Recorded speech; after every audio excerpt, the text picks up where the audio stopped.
দুনিয়া কখনো আমার হাতে ধরা দেবে না। আমার পূর্বে যারা অতিবাহিত হয়েছে দুনিয়া তাদের হাতেও ধরা দেয় নাই, বরঞ্চ তাদেরকে ইতিহাস রাস্তা করে নিক্ষেপ করেছে। দুনিয়া আমার হাতেও ধরা দিবে না। আমি দুনিয়ার পিছনে দৌড়ঝাঁপ যতই করি না কেন, আমি দুনিয়াকে কখনোই ধরতে পারবো না। দুনিয়ার মুহাব্বত সম্পূর্ণ মিথ্যা একটা মুহাব্বত। আল্লাহর মুহাব্বত ছিল সত্য, আমি আল্লাহর মুহাব্বতকে ছুঁড়ে ফেলে দিয়েছি। আমি যদি সত্যিকার অর্থে আল্লাহকে ভালোবাসতাম, আল্লাহর ভালোবাসার দাবি করি, তাহলে মসজিদগুলো আর বিরান করে থাকতো না। যদি আমরা সত্যিকার অর্থে আল্লাহকে ভালোবাসার দাবি করি, তাহলে এই যে মাহফিল, আলোচনার কেন্দ্র, দ্বীনি আলোচনা, এই জায়গাটা এরকম বিরান পড়ে থাকতো না। আমি যদি সত্যিকার অর্থে আল্লাহকে ভালোবাসার দাবি করে থাকি, তাহলে যখন মসজিদে আজান হইতো তখন আমার কাছে আমার দোকান সবচেয়ে মুহাব্বতের হইতো না, মসজিদ আমার কাছে মুহাব্বতের হইতো। আমি যদি আল্লাহকে সত্যিকার অর্থে ভালোবাসার দাবি করে থাকি যে আমি আল্লাহকে সত্যিই ভালোবাসি, আমি গোলাম, আমি আব্দিয়ত প্রমাণ করতে যদি চাইতাম, তাহলে আমার অন্তরে অবশ্যই এটা আসতো যে রিজিক আল্লাহর পক্ষ থেকে আসে, আমার কৃষি জমি আমাকে রিজিক দেয় না। মসজিদে যখন আজান হইতো আমি আমার কৃষি জমির কাজকর্ম রেখে মসজিদের দিকে ছুটে যেতাম। যদি আল্লাহকে সত্যিকার অর্থে আমি ভালোবাসতাম, যদি এই বাইর দাবি যদি সত্য হতো, তাহলে ফজরের সময় আজান শুনে মাথায় কাঁথামুড়ি দিয়ে শুয়ে থাকতাম না। যত কষ্টই হোক উঠে যেতাম, মসজিদের দিকে ছুটতাম। সত্য কথা হলো এইটাই, আমি যে আল্লাহকে ভালোবাসার দাবি করি, সেই ভালোবাসার দাবি শুধু আমার জবান দ্বারাই করি, অন্তর থেকে আমি আল্লাহকে ভালোবাসার দাবি করি না। আল্লাহু আকবার। রাসূল সাল্লাল্লাহু আলাইহি ওয়াসাল্লাম আমাদের সামনে উত্তম আদর্শ রেখে গিয়েছেন, দুনিয়ার সম্পর্কে উত্তম আদর্শ রেখে গিয়েছেন। আল্লাহর নবী মুহাম্মদুর রাসূলুল্লাহ সাল্লাল্লাহু আলাইহি ওয়াসাল্লামের চোখে দুনিয়াটা কেমন ছিল? রাসূল সাল্লাল্লাহু আলাইহি ওয়াসাল্লামের চোখে দুনিয়াটা কেমন ছিল? আল্লাহর নবী বলেন, মালি ওয়াদ দুনিয়া ইন্নামা মাসালি ওয়া মাসালুদ দুনিয়া কামাসালি রাকিবিন ফি যিল্লি শাজারাতিন ফি ইয়াউমিন সাইফিন সুম্মা রাহা ওয়া তারাকাহা। আল্লাহর নবী বলতেছেন, হায় আমার সাথে দুনিয়ার সম্পর্ক কি জানো? আমার সাথে দুনিয়ার সম্পর্ক হইল ওই পথিকের ন্যায় যে পথিক গরমের দিনে সফর করছে, হঠাৎ বৃক্ষের ছায়া পেয়েছে, গাছের ছায়া পেয়েছে, সেই ছায়ার নিচে কিছুক্ষণ বিশ্রাম করলো।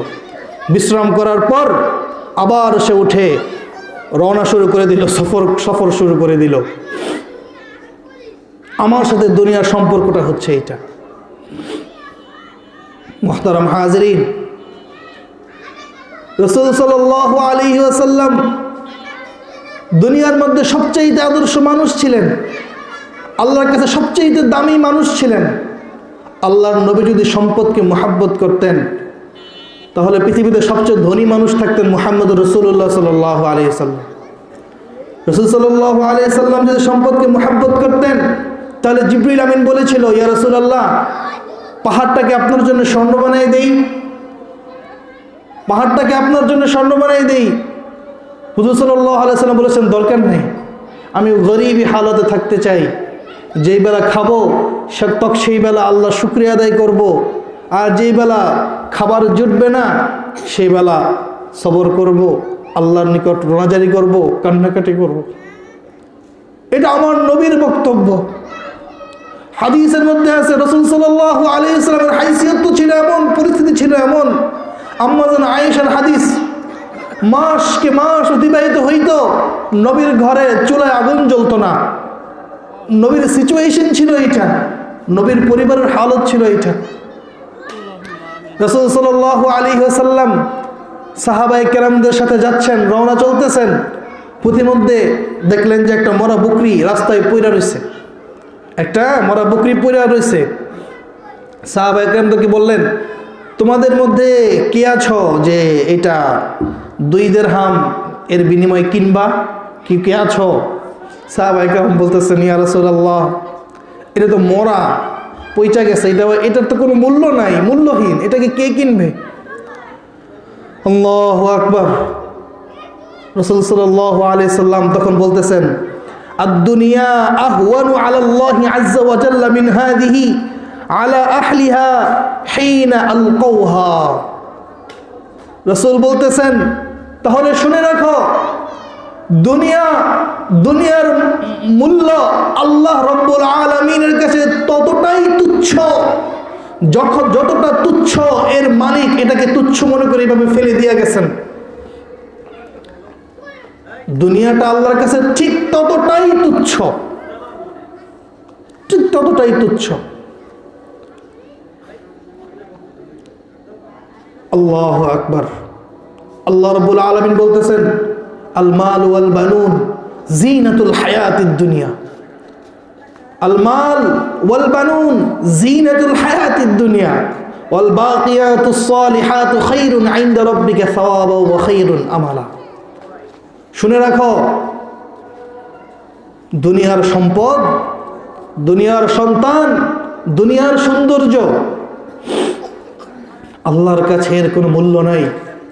দুনিয়ার সম্পদ আল্লাহর কাছে কোনো মূল্য নাই। দুনিয়াতে আজ পর্যন্ত কি কেউ দেখেছেন যে কাফনের কাপড়ের সাথে সম্পদ যাইতে? আরে যাইব কিভাবে? কাফনের কাপড়ের পকেট হয় না, 3টা কাপড় থাকে, তাও সেলাই ছাড়া।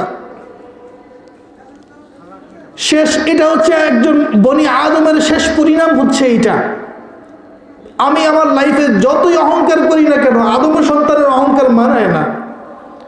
আদমের সন্তানের অহংকার মানায় না যে আদম সন্তান মৃত্যুর পরে নিজের কাফনের কাপড়টাও নিজে পরতে পারে না, তার জন্য কাফনের কাপড় আরেকজনের ক্রয় করতে হয়। জীবনের শেষ গোসলটা নিজে দিতে পারে না, আরেকজন দিয়ে দিতে হয়। আর এই কাফনের কাপড়ের পকেটও হয় না যে আমি সারা জীবন যে সম্পদের পিছনে দৌড়ঝাঁপ করলাম, যে সম্পদ কামাইয়ের পিছনে আমি দৌড়ঝাঁপ করলাম, সেই সম্পদ আমি নিয়ে যাব। ওই কাফনের কাপড়ে এরকম পকেট নেই। পকেট তো দূরের কথা, কাপড়টা সেলাই করাও থাকে না, একদম সেলাই ছাড়া।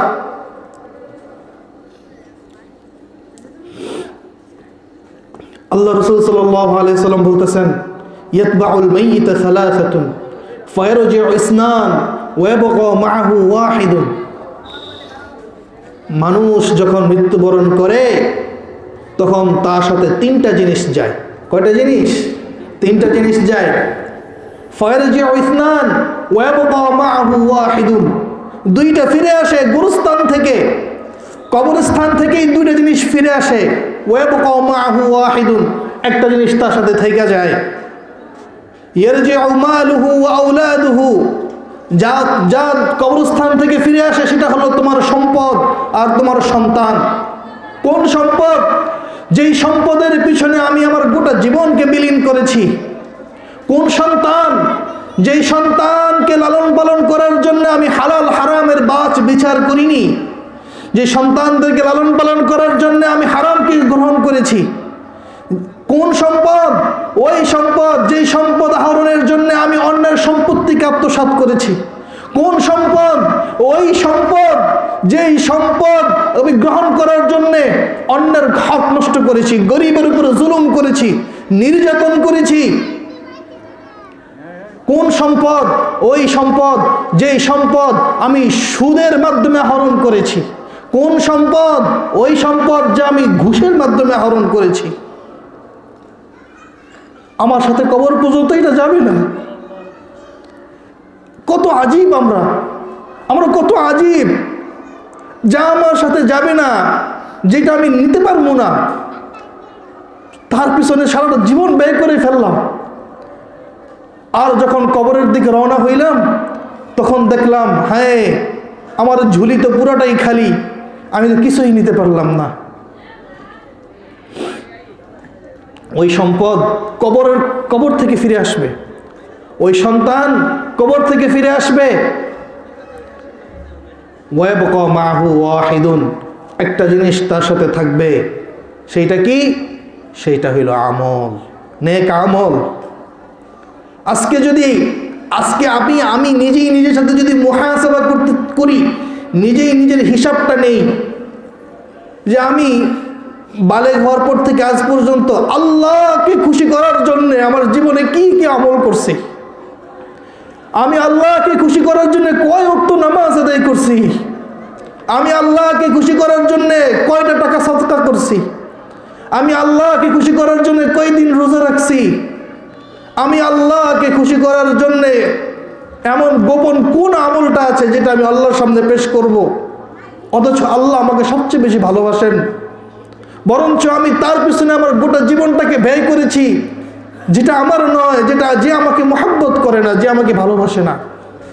দুনিয়ার কথা বলতেছি, দুনিয়া আমাকে মহব্বত করে না, দুনিয়া আমাকে ভালোবাসে না, বরঞ্চ আমি দুনিয়ার পিছনে দৌড়ঝাঁপ করতেছি। আরে রাসূল সাল্লাল্লাহু আলাইহি ওয়াসাল্লামের হাইসিয়ত তো ছিল এমন, আল্লাহর নবী তার কন্যার কাছে গেছেন, ফাতিমা রাদিয়াল্লাহু তাআলা আনহার কাছে গেলেন। ফাতিমা রাদিয়াল্লাহু তাআলা আনহার পোশাকের অবস্থা, নবী পরিবারের অবস্থা হলো এমন, ফাতিমা রাদিয়াল্লাহু আনহা যে পোশাকটা পরেছেন, নবী গেলেন ফাতিমার কাছে, ফাতিমা দেখা পোশাকটা উপরের দিকে টান দেয় মাথা ঢাকার জন্যে। যখন মাথা ঢাকার জন্য পোশাক টান দেয় তখন পায়ের দিক থেকে পোশাকটা উন্মুক্ত হয়ে যায়, আবার যখন পাটা ঢাকে তখন মাথায় আর পোশাকটা দিতে পারে না। পোশাকের সংকট, যদিও হাদিসটা ভিন্ন মাসআলায় মানে ভিন্ন প্রেক্ষাপটে আসছে, কিন্তু এখানে এটা প্রযোজ্য হয়। দেখেন ফাতিমা রাদিয়াল্লাহু তাআলা আনহার হাইসিয়ত হচ্ছে এমন, যিনি জান্নাতে নারীদের সর্দার হবেন। দুনিয়াতে সবচেয়ে দামি দামি নারীদের মধ্যে একজন ফাতিমা রাদিয়াল্লাহু তাআলা আনহা, নবীর কলিজা। তার অবস্থা হলো এইটা যে পোশাক মাথায় দিতে গেলে পা উন্মুক্ত হয়ে যায়, পায়ে দিতে গেলে মাথা উন্মুক্ত হয়ে যায়। হাসরের মাঠে আল্লাহ রাব্বুল আলামিন তিনটা বিষয় আমাদেরকে জিজ্ঞাসা করবেন না, এছাড়া বাকি সব বিষয় জিজ্ঞাসা করবেন।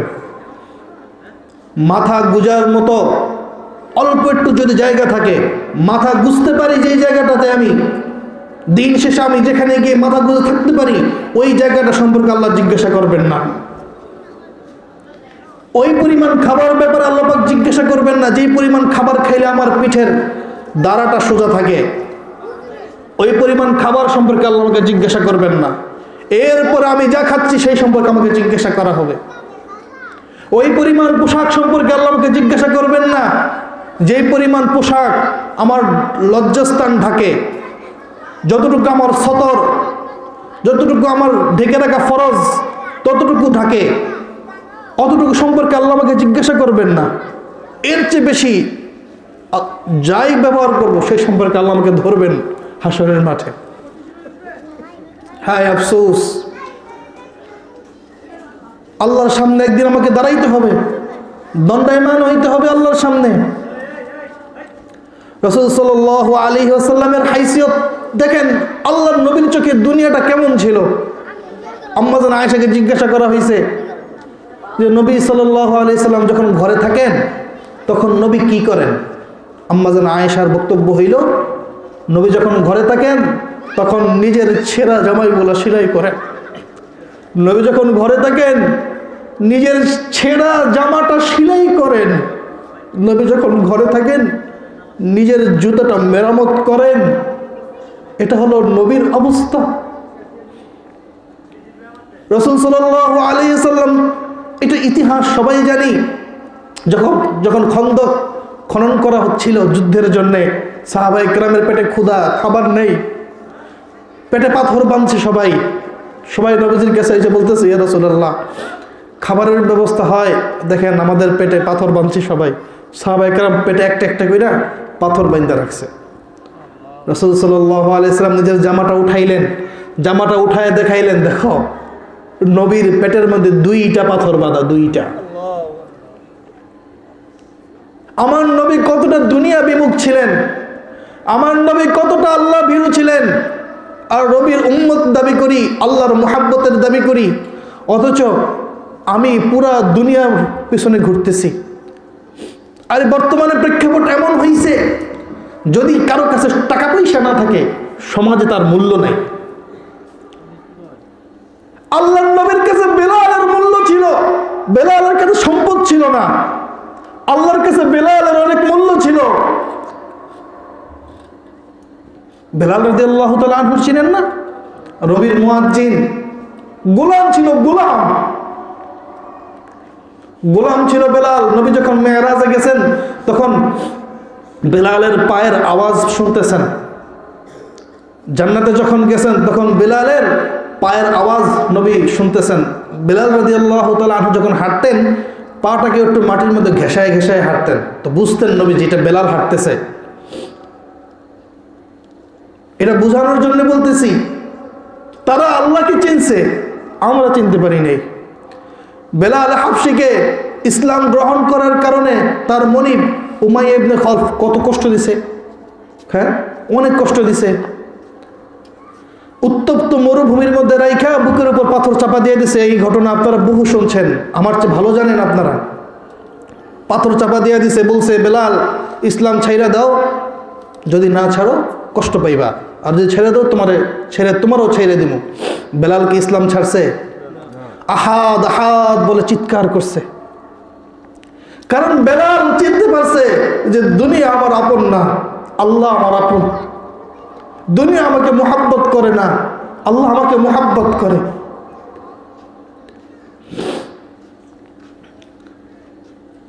আল্লাহু আকবার। খাব্বাব রাদিয়াল্লাহু তাআলা আনহু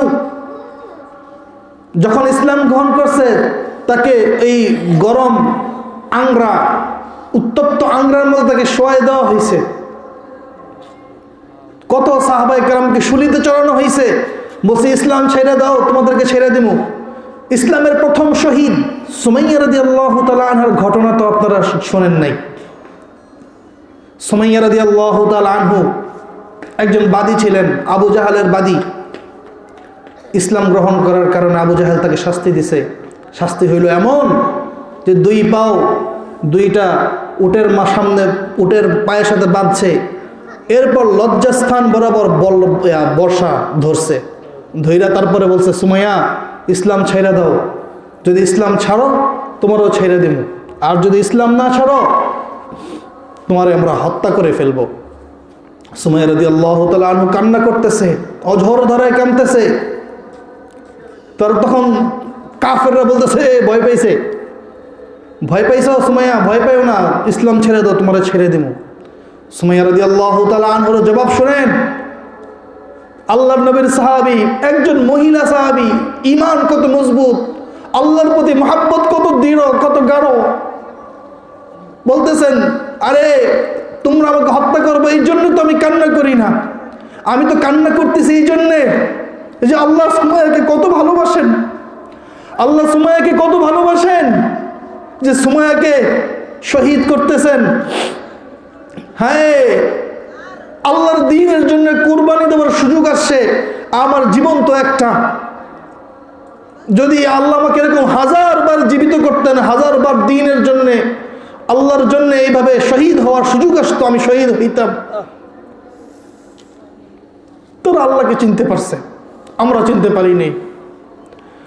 মুহাম্মদুর রাসূলুল্লাহ সাল্লাল্লাহু আলাইহি সাল্লাম জমিনের মধ্যে আবু বকরকে রেখে গেছেন, আবু বকরের মতো সাহাবীকে রেখে গেছেন, ওমরকে রেখে গেছেন।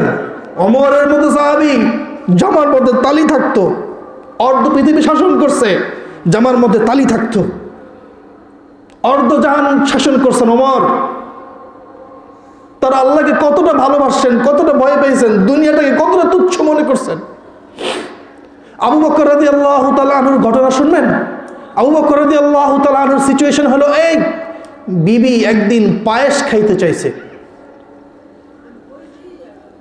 যখন মাসিক ভাতাগুলো আসতো, ওইখান থেকে সামান্য পরিমাণ টাকা উনি বাঁচাইতেন, সামান্য পরিমাণ টাকা বাঁচাইতেন।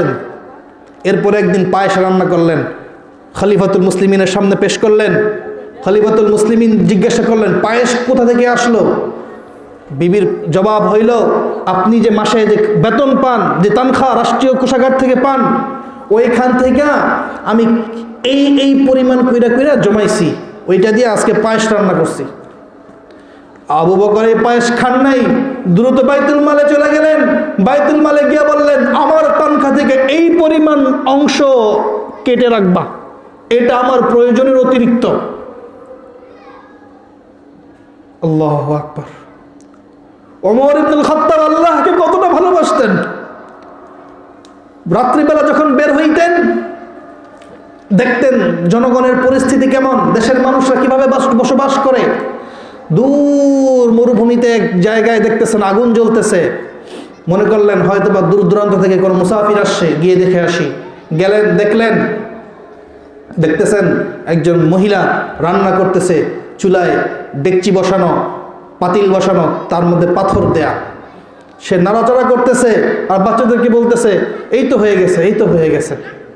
ওমর দেখলেন, জিজ্ঞাসা করলেন, এই পরিস্থিতি কেন? তখন ওই মহিলা ওমরের দিকে তাকায় বলতেছে, হাসরের মাঠে আমি ওমরকে আল্লাহর কাঠগড়ায় দাঁড় করাবো। আমি ওমরের শাসনাধীন অঞ্চলের একজন বাসিন্দা, আমার হাড়িতে খাবার নাই, ওমরের কি খবর নাই? আমি হাসরের মাঠে ওমরকে আল্লাহর কাঠগড়ায় দাঁড় করাবো। ওমর ছুঁইটা গেলেন বাইতুল মালে, তারপরে ওখান থেকে আটা, গম, যা যা কিছু সব কিছু নিলেন। ওমর রাদিয়াল্লাহু আনহুর গোলাম বললেন, হুজুর বস্তাটা আমার কাঁধে দেন।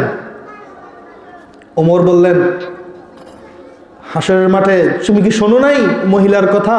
হাসরের মাঠে সে ওমরকে আল্লাহর কাঠগড়ায় দাঁড় করাবে, ওমরের গোলাম কেনা, আমার বস্তা আমার কাঁধেই দাও। নিয়ে গেলেন, নিজে নিলেন, নিয়ে মহিলাকে রান্না করলেন, নিজে রান্না করলেন, তাকে খাওয়াইলেন।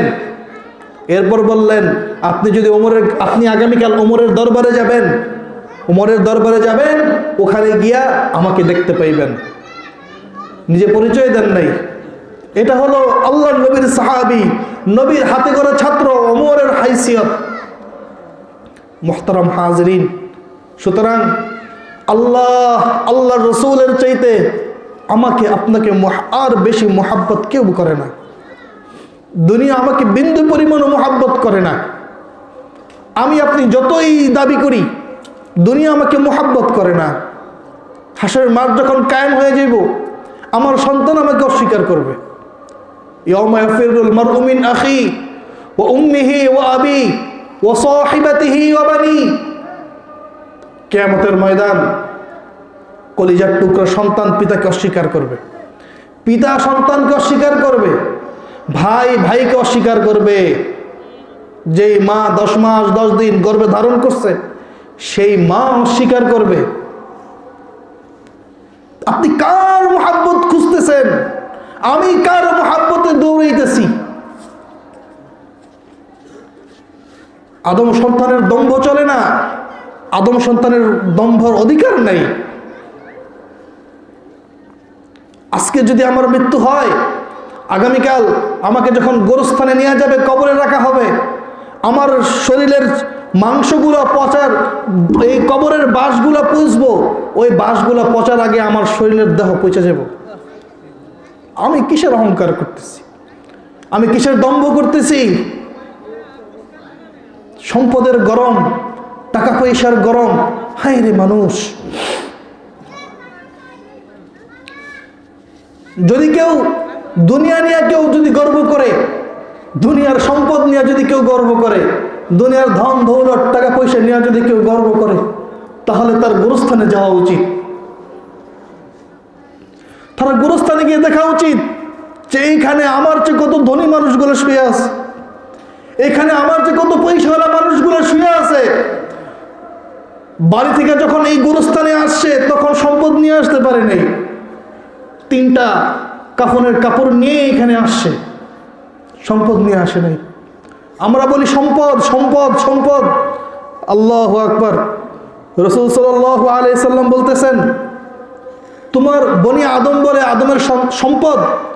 আরে তোমার সম্পদের যেটা তুমি খাইছো সেটা নষ্ট করে ফেলছো, যেটা পরিধান করেছো সেটা নোংরা করে ফেলেছো, আর যেটা দান সদকা করেছো সেটা আল্লাহর কাছে পৌঁছাইছে। আল্লাহু আকবার কবীরা। হুজুর আকরাম সাল্লাল্লাহু আলাইহি ওয়াসাল্লাম একদিন শুয়ে রয়েছেন, তখন ওমর আসলেন। নবীজি উঠলেন, শোয়া থেকে উঠলেন। নবী যখন উঠছেন তখন আল্লাহর নবীর পিঠে যেই বিছানায় শুয়েছিলেন, যেই মাদুরের মধ্যে শুয়েছিলেন, চাটাই খেজুরের চাটাই, পিঠের মধ্যে খেজুরের যে চাটাইয়ের ছাপ লেগে রয়েছে, দাগ লেগে রয়েছে। ওমর দেখা কান্না শুরু করে দিছে, কান্না করতেছে, আল্লাহর নবীকে বলতেছে, ইয়া রাসূলুল্লাহ, আপনি দো জাহানের সরদার, নবীদের ইমাম, সবচেয়ে দামি মানুষ, আপনি এমন জীর্ণ শীর্ণ অবস্থায় থাকেন, আপনি এমন বিছানায় ঘুমান যে আপনার পিঠে চাটা লেগে রয়েছে। ইয়া রাসূলুল্লাহ, আপনি কি আল্লাহর কাছে দোয়া করেন না আপনার উম্মতকে আল্লাহ পাক একটু সাআত দান করুক? তখন নবীজি বলতেছেন, উমর শোনো, এখানে ওমর রাদিয়াল্লাহু তাআলা আরেকটা কথা বলছেন, ইয়া রাসূলুল্লাহ, দেখেন না রোম পারস্যের অধিবাসী যারা বাদশাহ, তারা কত শান শৌকত নিয়ে বসবাস করে, আপনি তো দো জাহানের বাদশাহ, আপনি কি আল্লাহর কাছে একটু ওয়াসাআত চাইতে পারেন না? তখন নবী সাল্লাল্লাহু আলাইহি সাল্লাম বলতেছেন, শুনো ওমর, লাহুমুদ দুনিয়া ওয়া লানাল আখিরা, তাদের জন্য দুনিয়া, তারা দুনিয়াতে ভোগ করবে, ভোগ বিলাস যা আছে মত তা করবে, ওয়া লানাল আখিরা, আমাদের জন্য হচ্ছে পরকাল। এই জন্য আল্লাহ রাসূল সাল্লাল্লাহু আলাইহি সাল্লাম বলছেন, নবীর হাদিস, আদ-দুনিয়া সিজনুল মুমিন ওয়া জান্নাতুল কাফিরিন, এই দুনিয়াটা হলো মুমিনদের জন্য জেলখানার মতো। একজন মুমিন চাইলেই আরাম আরামায়েশ করতে পারে না, একজন মুমিন চাইলেই হারাম উপার্জন করতে পারে না, একজন মুমিন চাইলেই অন্যের সম্পদ আত্মসাৎ করতে পারে না, একজন মুমিন চাইলেই গুনাহে লিপ্ত হইতে পারে না। হ্যাঁ, কত কনসার্ট হইতেছে, গান বাজতেছে, আনন্দ উল্লাস চলতেছে, একজন মুমিন কখনো এইসব অশ্লীল কাজ করতে পারে না। মন চায়, আমারও আনন্দ করতে মন চায়, আমারও ফুর্তি করতে মনে চায়, হায় দুনিয়া সংক্ষিপ্ত সময়, অল্প একটু সময়, আমি কি এখানে আনন্দ করতে পারি? আমি তো মুসাফির, আমার তো আবার চলতে হবে, কিছু সময়ের জন্য বিশ্রাম নিতেছি, আমার তো আবার চলতে হবে, রওনা হইতে হবে সামনের দিকে। আমার নবী আমার জন্য উত্তম দৃষ্টান্ত রেখে গেছেন দুনিয়ায়। রাসূল সাল্লাল্লাহু আলাইহি সাল্লাম আমাদের জন্য উত্তম আদর্শ রেখে গেছেন। সুতরাং দুনিয়ার মুহাব্বত আমাদের পরিত্যাগ করতে হবে। আল্লাহর রাসূলের মুহাব্বত আমাদের অন্তরে যতক্ষণ না পর্যন্ত আমরা ঢুকাইতে না পারছি, ততক্ষণ পর্যন্ত আমরা প্রকৃত মুমিন হইতে পারবো না। নিজে নিজে যতই দাবি করি যে আমি মুসলমান, একজন মুসলমানের ঘরে জন্ম নিলেই মানুষ মুসলমান হয় না। ডাক্তারের ঘরে জন্ম নিলে সন্তান ডাক্তার হয় না, তাকে ডাক্তারি পড়তে হয়। আলেমের ঘরে জন্ম নিলে আলেম হয় না, এলমে দ্বীন শিখতে হয়। মুসলমানের ঘরে জন্ম নিলে জন্মসূত্রে মুসলমান হওয়া যায় না, ইসলাম জানতে হয়, ঈমান আনতে হয়। আর যে আল্লাহর উপর ঈমান নিয়ে আসে, দুনিয়া তার জন্য সংক্ষিপ্ত হয়ে যায়। যে আল্লাহর জন্য ঈমান নিয়ে আসে, দুনিয়া তার কাছে ছোট হয়ে যায়। আজকে যদি আমার অন্তরে যদি দুনিয়ার মুহাব্বত না থাকতো, আল্লাহর মুহাব্বত থাকতো, আল্লাহ রসুলের মুহাব্বত থাকতো, দ্বীনের মুহাব্বত থাকতো, তাহলে আজকে আমার পরিস্থিতি এমন হইতো না, আমার সমাজের পরিস্থিতি এমন হইতো না। এখন আমার চোখের সামনে মানুষ জুয়া খেলে, আমি বাধা দিতে পারি না। আমার চোখের সামনে মানুষ দোকানে বসে বসে টেলিভিশন দেখে, আমি বাধা দিতে পারি না। আমার সামনে মানুষ বৈশা বৈশা গান শুনে, আমি বাধা দিতে পারি না। আমি নিজে অন্যায় করি, প্রকাশ্যে অন্যায় করি, আবার সমাজের 10-5 জন মানুষ দেখতেছে, ছোট ছোট শিশুগুলা দেখতেছে, এদেরকে আমি অন্যায় শিখাই। এই গ্রামের কথা বলতেছি, এখানে মানুষ জুয়া খেলে, রাস্তার পাশে বসে জুয়া খেলে, ছোট ছোট ছেলেরা দেখে, দেখে তারা এগুলো শিখে।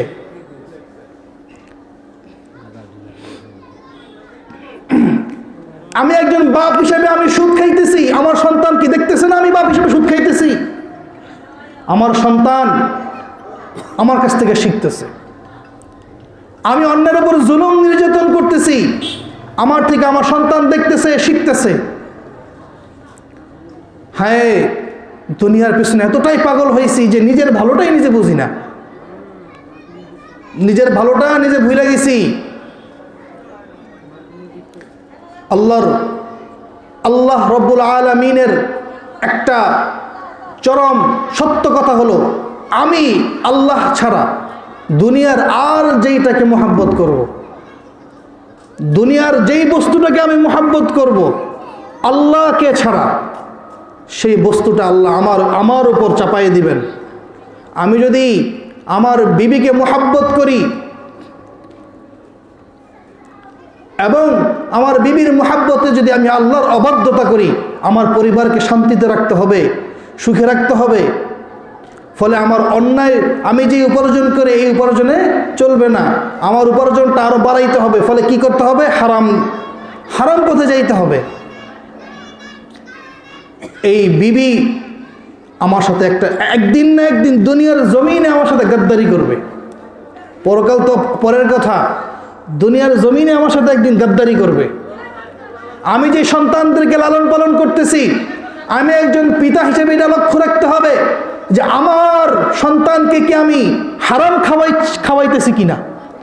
যদি আমি আমার এই সন্তানকে হারাম ভক্ষণ করাই থাকি, তাহলে লিখে রাখেন, আপনার এই সন্তান কোনোদিন আপনার জন্য দোয়া করবে না। আপনার এই সন্তান হাসরের মাঠে আল্লাহর কাঠগড় আপনাকে দাঁড় করাবে। তোমার জিম্মাদারি ছিল আমাকে লালন পালন করার, তুমি আমাকে হারাম খাওয়াইছো, এর দায় আমার না, তোমার। মুহতারাম হাজিরিন, দুনিয়ার মোহাব্বত যতক্ষণ পর্যন্ত আমাদের অন্তরে থাকবে, ততক্ষণ আমাদের দ্বারা গুনাহ হইতে থাকবে। রাসূল সাল্লাল্লাহু আলাইহি সাল্লামের বক্তব্য, হুব্বুদ দুনিয়া রাসু কুল্লি খাতিয়া, দুনিয়ার মোহাব্বত সমস্ত গুনাহের মূল, সমস্ত গুনাহের মূল। এজন্য আমাদের দুনিয়া পরিত্যাগ করতে হবে, দুনিয়ার মোহাব্বত ছাড়তে হবে। নিজের সম্পদের বড়াই করা যাবে না, টাকা পয়সার বড়াই করা যাবে না, অন্যকে তুচ্ছ তাচ্ছিল্য করা যাবে না। যখন আমার মৃত্যু চলে আসবে, মসজিদের মাইকে যখন এলান হয়ে যাবে অমুকের পুত্র অমুক আর দুনিয়ার জমিনে নাই, সেই দিন আমার আর ওই দোচালা টিনের ঘরে বসবাস করেওয়ালা মানুষটার মধ্যে কোনো পার্থক্য নেই। আমার মৃত্যুর পরেও 3টা কাপড় দেওয়া হবে, তার মৃত্যুর পরেও 3টা কাপড় দেওয়া হবে। আমার মৃত্যুর পরে আমাকে যে গুরুস্থানে দাফন করা হবে, তাকেও সেই গুরুস্থানেই দাফন করা হবে। আমার আর তার মধ্যে পার্থক্য নাই। দুনিয়া নিয়া বড়াই করা সবচাইতে বড় বোকামি, সবচাইতে বড় বোকামি। আমাদের পূর্বে দুনিয়াতে অনেক বড় বড় অহংকারীরা ছিল, অনেক বড় বড় অহংকারীরা ছিল। আজকে তাদের জান গিয়ে দেখেন কবর খুঁড়ে দেখেন, তার কোনো অস্তিত্ব আছে কিনা? তার কোনো অস্তিত্ব নেই। মুহতারাম হাজিরিন, এটাই হলো বাস্তবতা, এটাই হলো সত্য কথা। আল্লাহর রসুলের মুহাব্বত আমাদের অন্তরে রাখতে হবে, আর দুনিয়ার মুহাব্বত আমাদের অন্তর থেকে সরাই দিতে হবে। যদি আমি আল্লাহর রসুলের মুহাব্বত আমার দিলের মধ্যে রাখতে পারি, আর এই সিচুয়েশন, এই হালত নিয়ে যদি আমি দুনিয়া থেকে যেতে পারি, পরকালে আল্লাহ আমার জন্য আবাদান জিন্দিগি, যেই জীবনের শুরু আছে শেষ নাই, এমন জীবন আমাকে দান করবেন, জান্নাতের সুখ দান করবেন, যেই জীবন শুরু আছে শেষ নাই। আমরা কিসের পিছনে দৌড়াইতেছি? কোন রঙের পিছনে দৌড়াইতেছি? বিশেষ করে আমাদের যুব সমাজরা কোন রঙের পিছনে আমরা দৌড়াইতেছি? যদি নিজেকে প্রশ্ন করি, তাহলে অন্তর থেকে একটা কথাই আসে, আমি হলাম মুনাফেক। আমি কি মুনাফেক? আসলে আমি জবানে যে দাবি করি, আমি অন্তরে সেটা বিশ্বাস করি না। আমি জবানে যেটা দাবি করি, অন্তরে সেটা বিশ্বাস করি না। আমাদের যুব সমাজ নষ্ট হইতে হইতে হইতে হইতে একদম লাস্ট স্টেজে চলে আসছে। মাদক সমাজে ভয়াবহ রূপ ধারণ করেছে। পর্নোগ্রাফি সমাজে ভয়াবহ রূপ ধারণ করেছে। আমাদের যুব সমাজগুলোকে এই ধরনের ধ্বংসাত্মক বিষয়গুলো কুড়ে কুড়ে খাচ্ছে। অথচ আমরা নিজেরা আরাম আয়েশে ভোগ বিলাসে লিপ্ত। অপরদিকে অপর প্রান্তে আমারই ভাই, আমারই বোন, গাজার নিরীহ মুসলিম ভাই বোনরা কত নির্যাতিত, নিপীড়িত হচ্ছে আমাদের চোখের সামনে। আমরা কি করতে পেরেছি তাদের জন্যে? এই যে এখন শীত চলতেছে, শীত মৌসুম চলতেছে, কনকনে শীত, গাজার অবস্থা হলো এই, ওখানকার ছোট ছোট মাসুম বাচ্চারা শীতের কারণে মৃত্যুবরণ করতেছে, ঠান্ডায় তাদের উপরে ছাদ নাই, মা বোনরা তাদের ইজ্জত বুলুণ্ঠিত হচ্ছে। আল্লাহু আকবার। ছোট ছোট শিশুরা নিজের পিতামাতা হারাচ্ছে। আর পক্ষান্তরে আমার দায়িত্ব ছিল আমি আমার বোনের ইজ্জতের হেফাজত করব। আরে আমি আমার বোনের ইজ্জতের হেফাজত করব কিভাবে? আমি নিজেই তো উলঙ্গ ছবি দেখি, আমি আমার বোনের ইজ্জতের মর্যাদা বুঝবো কিভাবে? সুতরাং দুনিয়ার মোহ, দুনিয়ার মোহাব্বত আমাদের পরিত্যাগ করতে হবে। আল্লাহ রসুলের মোহাব্বত আমাদের অন্তরে ঢুকাইতে হবে। দুনিয়াতে নিজেও বাঁচা জাহান্নামের আগুন থেকে, নিজের পরিবার পরিজনদেরকেও জাহান্নামের আগুন থেকে বাঁচানো। আল্লাহ সুবহানাহু ওয়া তাআলা আমাদের সকলকে কথাগুলো বুঝার, আমল করার তৌফিক দান করেন। আল্লাহ আমাদের অন্তর থেকে দুনিয়ার মোহাব্বত দূর করে দেন। আল্লাহ আমাদের অন্তর থেকে দুনিয়ার লোভ দূর করে দেন। আল্লাহ আমাদের অন্তর থেকে সম্পদের লোভ দূর করে দেন। আল্লাহ আমাদের অন্তর থেকে দুনিয়ার বিলাসিতার লোভ দূর করে দেন। আল্লাহ আমাদের অন্তরে আল্লাহর মোহাব্বত ঢুকাইয়ে দেন। আল্লাহ আমাদের অন্তরে আল্লাহ রসুলের মোহাব্বত ঢুকাইয়ে দেন। আল্লাহ আমাদের অন্তরে আখিরাতের মোহাব্বত ঢুকাইয়ে দেন। আল্লাহ আমাদের অন্তরে জান্নাতের লোভ ঢুকাইয়ে দেন।